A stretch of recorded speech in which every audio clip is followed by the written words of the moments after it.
If I started learning English in 2025, here's exactly what I would do. In this video, I want to share with you the 5 most important things that without a question will help you reach fluency and transform your life this next year. Research shows that 50 to 70% of English learners never achieve the level of fluency they truly want. Think about that, 70%. And I don't want you to be one of them. I want to help you because after so many mistakes that I made, I know there's a real chance that if you do it by yourself, you might never reach the level of fluency that you truly want. After this video, I can guarantee that you will know exactly what to do to avoid the same mistakes that I made and make sure that you transform your English faster. By the way, just 2 years ago, I was working a minimum wage job, carrying heavy bags of rice, feeling stuck and unsure of my future. But when I committed to mastering English, everything changed. I became a confident, fluent speaker, got accepted into a few universities in the US with thousands of dollars in scholarships, made friends from all over the world, and I started this channel in English with no experience and is doing pretty well with above average numbers. This allowed me to quit my job and do what I truly wanted to do. It transformed my life, and everything started with one decision: achieve fluency in English. So what if I told you that you can do the same thing and change your life, no matter if it's starting a business, studying abroad, or even getting the high-paying job of your dreams? The first thing that I would do without a question would be decide my goal. I was talking to my grandfather the other day, and somehow we started talking about goals and dreams. And I mentioned to him how overwhelming it was to have so many choices and not know what to do. So we were talking, and then he went to his room, got a pencil and a paper, and he started to explain something to me. And he asked me, what do you think would happen if a ship didn't have any destination or a goal? It would have many choices looking at that big ocean, but it would take months or even years to find the right destination. It would end up in the middle of nowhere multiple times, and even if they made a decision, it would take a long time for them to find the right destination. That is why it's so important to have a goal, a destination that you're moving towards before you start your journey. Otherwise, you'll be overwhelmed by all the choices and eventually end up nowhere. After I left, my grandfather looked at me and said, "Dreams without goals are just dreams." And that stuck with me because it made so much sense. But when I had a conversation with him, I was studying English for like 6 months already.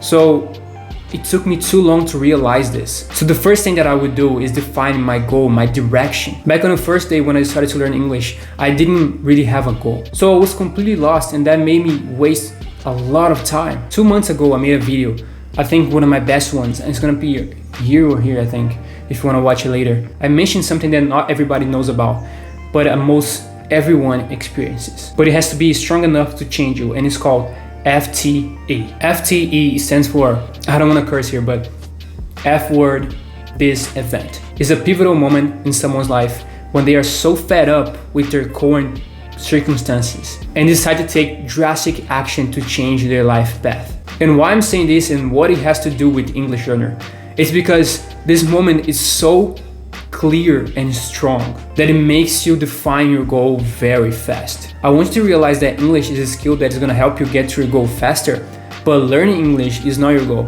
Your goal is something else, but you know that learning English is going to help you get there, even if it is just to watch TV shows and movies. That's why FTE is so important. It's not something that you can control, but I wished I had experienced early. And it's something that most likely will happen to all of us. We are humans and we have a constant desire to change and get better. So let's say you don't like your job, you want to leave your country, or you want to study abroad, but you don't know how. Maybe you want to start a business, but a part of you is unsure, but then something happens, your FTE moment. And after that, everything completely changes because you're so done with your current situation. And your mind cannot come up with any excuses, like, for example, asking yourself questions, what is my goal? You will know exactly what to do. It's almost like walking around bushes and you can see nothing, but then the FTE happens and you start to see everything again. For me, it happened when my coworkers start yelling at me. We argued for like 20 minutes. At one point I thought, what am I doing with my life? I'm arguing with someone that I don't even like for 20, 30 minutes, and something clicked, but it was way after I started learning English. So I truly wish that that had happened to me way before. And once you have this moment, you will realize that English fluency is not exactly your goal. It's like a car. You're gonna get in and it's gonna help you get to your goal way faster. And once I realized this, I knew exactly what to do. Another thing that I would do to help myself when I was overwhelmed and didn't know what my goal was is journaling and meditation for at least 10 minutes a day. So this is gonna help you reflect and think clearly about your situation and what you truly want. Sometimes we never stop to truly think, and by asking yourself questions and removing distractions, you will find your answers. So once I define my goal, the second thing that I would do is create a plan and a routine. So when I had to go to school, I always had to take a weird path, like surrounded by trees. And there was a few houses here and there, but I used to walk there every single day. And it was something along the road that always made me curious. It was this guy, every time I went through there, he was there. He was walking around. And I was like, what is this guy doing here? Every time I go through here, he's here. I never tried to find why, but one day he passed right by my side. And I was like, I had to ask him. And I was like, hey, what are you doing here? Like, I see you walking around every single day around the houses. What are you doing? And then he said, I usually go around the houses first to see if there's a lot of houses that need their grass cut. Then I go door to door offering to cut their grass. There's a lot of people with great connections living around here. So if I do a great job, everybody would know about my work. This is part of my plan, and it's part of my routine as well. And he kept going, talking about all the things that he was going to do. He's going to do this and that. I was like, this guy has everything planned. And I had to tell this story to emphasize my next point, because I want to share the importance of having a plan, following by a routine, because the same thing applies to English learning. Do you want to be fluent by the end of 2025, or do you want to be fluent by the end of 2028? That's why having a plan is so important. So this is exactly what I would do. First, I would write everything down from the moment I wake up to the moment I close my eyes to go to sleep. After that, you will notice a gap at what times you don't do anything, or you don't do anything productive, like watching something or going on your phone, social media. Then I would create a plan that I can stay consistent for at least 1 month. Then after 1 month, I would reflect and see how everything went. Did I stay consistent? Was it easy? So after this 1 month, you will know what could work and what could not work. So then I would create a plan for the next 3 months. Then I would do the same thing. What worked? What didn't work? Then for the next 6 months. And every time you get to the end of this month, you will know exactly what can work for you. So you plan and your routine gets better. And by defining your goal before you start creating a plan and a routine, you will know exactly what skills to focus more on. So for example, if your goal is to study abroad, you know that you're gonna use a lot of writing, you know that you're gonna read a lot, so you have to focus more on these skills, as opposed to someone that if their goal is to get a high-paying job, they don't need to focus too much on writing or on reading as much as someone that wants to study abroad. So after that, next, I would define each week of each month. So I would open Google Calendar. It can be any calendar, but by now you have to know exactly what hours you are most free every day. How many hours you have per day? 1, 2, 3, 4, 5 hours. So for example, if you have 2 hours, you divide the time between each skill. So speaking, 45 minutes, listening, 15 minutes, writing, 30 minutes, reading, more 30 minutes, following this routine. So remember, this is an example. You have to adjust it for yourself. But of course, during the entire year, you're gonna have some things that is gonna happen to you that you cannot control. But it doesn't matter. As long as you stick with the plan, it's okay. Now, it's hard for me to say exactly where you should start, because some people watching this are beginners, intermediate, or advanced. That's why you have to take this as an example and create a plan that makes sense for your level. So for example, if I was ready advanced, I wouldn't focus too much on listening and reading the next year. I would focus more on writing and speaking. That's why having a plan is so important. Not everybody's the same, and you just have to get used to this process. The goal is to create a habit that you just do it and it's part of your life. Like any other habit that you have that you do without any effort. For example, brushing your teeth. You just do it. One thing that I highly recommend if you want to take English really seriously this next year is the method Eat the Frog. So this is how it works. If you had to choose to eat first a live frog and your favorite food, which one would you choose? A smart person would choose to eat the frog first, because then you would have your favorite food to eat afterwards. Imagine how disgusting it would be to eat the frog after you eat your favorite food. You would be full and you wouldn't have anything to eat afterwards to take the taste of the frog out of your mouth. So it's basically the ability to delay gratification. The most important task of your day should be the first thing you do. And if you're going to take English really seriously, this is the first thing that you have to do. When you wake up, your dopamine levels are back to normal, so it's easier to focus and learn things faster. It doesn't matter if you work at night or at home. The moment that you wake up, you study English. Because what most people do wrong is that they leave this task for last. Then they are out of energy, tired, so it's easier to procrastinate. For the next point, I want to tell you a story about Howard Hughes. He was considered a genius. He made a lot of contributions to the aviation and movie industries. But as time went on, he became known for something else. His obsession with consuming information while failing to create and produce in the way that he once did. And during his success, he was able to create a lot of amazing things.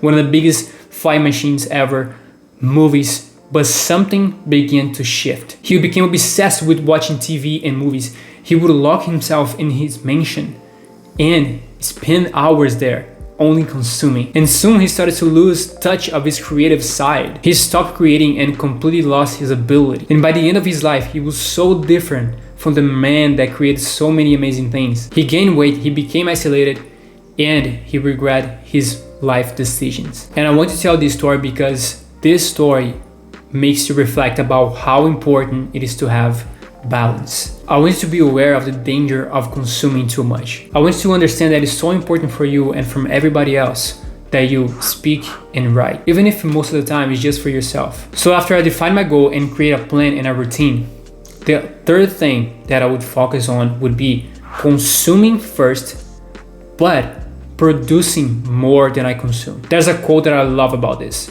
Man is not only a consumer, he's also a creator. To truly live, you must not only take from the world, but also give back to it. And what exactly do I mean by that? In this age of technology, there's so much you can do. Instagram, TikTok, YouTube, Netflix, and countless of other things. It's so easy to just consume. You have to understand that. Think about how much more creative you had to be a few years ago. Nowadays, with AI, you don't even have to think. Early on in my journey, I fell into a trap. The trap of the consumer. And this can be even worse when you learn English. I would watch YouTube videos, Netflix, thinking that I was studying English. I remember one day, I'm even embarrassed to say this. It was on a Sunday. I watched someone stream for 4 hours. And just because of the fact that I was listening English, I thought that I was studying or being productive. And I was not speaking or writing much. Sometimes reading, but most of the time I was only listening. I just think that if I watch a movie in English, I had been productive for the day. So many people fall into this trap and it's so hard to get out because consuming is so easy and producing, and when I say producing, I say speaking and writing, not so much. You might not see the difference at the beginning, but later on, you will notice the difference of your ability to speak and listen. And you might start asking yourself questions like, why can I understand English but not speak? What I would do is strategically focus on consuming first because it's important. This is how you will improve in every aspect in the beginning. But I will focus on producing more than I consume. So if one day I watch 10 YouTube videos and one movie, I would make sure that that day I would also speak and write for at least 2 hours. And I know for a fact that if I had started doing this earlier, I would have improved my writing and speaking skills so much faster. Trust me, you won't regret in a few months if you start doing this now. Exactly 6 months ago, I had probably one of the most important interviews of my life. It was part of a process that the winner would win a full scholarship to study abroad. I wouldn't have to pay anything. Imagine that. Imagine not paying anything to study abroad. But that was not all. I would also guarantee a job. So I remember that early morning, I was extremely anxious. The interview, of course, was in English at about 11 a.m. I hadn't slept the whole night, and that morning, I kept picturing the interview in my head all the time. Practicing a little bit here, practicing a little bit there, but something was like really wrong. I was too anxious. It was not normal. And at that point, I had never gotten out of my comfort zone that much when speaking in English, but of course, now it was the perfect time to do it, no matter what. And eventually, I did the interview, and I didn't get it. It was really frustrating. It was an opportunity of a lifetime, and I didn't get it, you know? And the crazy thing is that a few months later, I met the girl that interviewed me. How crazy is that? And she literally said to me, I think that if you were more comfortable, you would be studying abroad for free right now. And of course, I was like surprised and really frustrated at the same time. I kept thinking to myself, what if I had faced my fears and get out of my comfort zone before that interview? I would have been so much more comfortable with that process of getting out of my comfort zone and facing my fears. That interview that I was so anxious for it, if I had to get out of my comfort zone many times before the interview, that interview would have been nothing for me. I would be comfortable and I probably would be studying abroad for free. So the fourth thing that I would do is embrace uncomfortable situations, get out of my comfort zone and face my fears much earlier. And you will notice as you start this journey that you will develop fears and eventually opportunities. New doors will open up for you, new people, new skills. And when that happened to me, I took too long to face my fears and get out of my comfort zone. I was afraid all the time. So when I had the opportunity to meet someone, to speak in English, or learn something new, I spent months avoiding it. And later on, it was even harder for me to get out of my comfort zone. I remember when I was working 12 hours a day in the food factory, carrying heavy bags of rice every single day. I was literally the only person with ambition there, like the only one learning English. And sometimes my co-workers would joke around with me, telling me to speak in English. But I couldn't do it. Think about this. I was afraid to speak even in front of native speakers of my own language that didn't know a word of English. That blocked me from reaching my full potential. And it's so frustrating and painful to look back and think of how much time I wasted. But now it makes me feel so much better that I can now share this with you so you don't make the same mistakes. And what is even crazier is that taking too long to face my fear of speaking in English made me waste time in other aspects of my life. For example, I could have improved my communication skills, my camera presence, made more friends, and become more extrovert. But because I was so afraid, I didn't do these things earlier either. Don't wait until you think you're ready. Do everything now. You won't regret later. The fifth and the fifth thing that I would do is track my progress and set a realistic timeline. When I was starting out, I used to create scenarios and scenes, just like a movie, where I would play different characters. I would try to speak one by one, almost like giving a performance. And what I regret the most is not recording any of it. It would be so funny to have footage of that right now and see how much I progressed over the years. Be able to see where you were 6 months ago, 3 months ago, a few weeks ago, and see how much progress you're making every week is truly a privilege. You can give yourself feedback and easily identify what is working and what is not working for you. And you can record yourself doing everything, speaking, writing, reading. Then you'll come back and listen again to see the difference. You can keep the documents or the papers that you've written so you can see how much progress you made over time. It completely changes everything. But not only that, a huge mistake that I made, and I still see a lot of people making, is setting an unrealistic timeline to achieve your goal. In the beginning, I used to think that I would be able to become fluent in English in like 2 months. It might sound silly, but it's true. And let me explain why this can kill your progress. If you set a timeline that is not realistic from the start, you're already building a huge expectation and putting too much pressure on yourself. Let's say you thought that you would become fluent in English in 3 months. After those 3 months, if you're not fluent, you're gonna lose discipline, motivation, and literally everything. But if you set a realistic timeline, like for example 2 years, even if you take less time to do it, you have an expectation that is achievable. But what I recommend is setting small goals in a very short period of time, not big goals like in 2 months. So for example, every week you write down your goal. This week I wanna speak for 10 minutes without pausing in English. Next week, I want to write for 10 minutes without spelling a word. Now you have a reasonable timeline to achieve a goal. That way, your mindset adjusts to that timeline. So you don't give up easily. And it might seem simple, but it's very, very important. And that is why I decided to include in this video. I believe that if you applied everything that I talk about in this video, from the beginning, your journey to learning English will be so much easier. And I'm telling you this from experience. If I had known this when I started, things would have been so much easier. But no matter what, you still have to practice your English speaking skills and become a confident English speaker. That is why I created a full guide so you can watch that next, and I see you very soon.